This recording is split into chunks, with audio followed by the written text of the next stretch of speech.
હવે કોઈ મફતિયા ઘરાક નો આવે તો હારું. હું બકુલ હું ભાવ છે પાણીપુરી નો?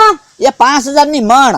એટલે કા ખરખું કેને વજન ઉપર પાણીપુરી ન દેવાની હોય, નંગ ઉપર દેવાની હોય. આ તો પણ એક ડીશ પાણીપુરી ખાવા આવ્યા તો એક ડીશ માગો ને. ભાવ તાલ કરો છો તે. આ તો બનાય 2 ડીશ પાણીપુરી હાલ. આલ્યો 10 ની 5 છે. ખાવા મંડો જાવ તમે ખાટી મીઠી પાણીપુરી.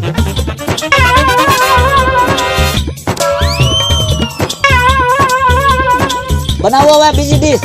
ના ના તો વાંધો નહીં, ખાવ નિરાજ છે. કેમ છે પણ પાણીપુરી કેમ છે? એમ છે હો. જમરૂક હું પૈસા આપી દઉં. ના ના તું રહેવા દે, પૈસા હું આપી દઉં. ના ના તું રહેવા દે જમરૂક, પૈસા તો હું જ આપી. મેં તને કીધું ને પૈસા હું આપું એમ. વ્યવહાર બગડી જાય હો જમરૂક, પૈસા તો હું જ આપી. ભલે વ્યવહાર બગડી જાય, પૈસા તો હું જ આપવાનો છું. ના ના પૈસા હું આપીશ. મેં તને એક વખત કીધું ને પૈસા હું આપું છું. તો હાલ ઓલી બાજુ જઈને નક્કી કરી આવે કોણ પૈસા આપશે એમ. હાલ પણ હબ આવો પૈસા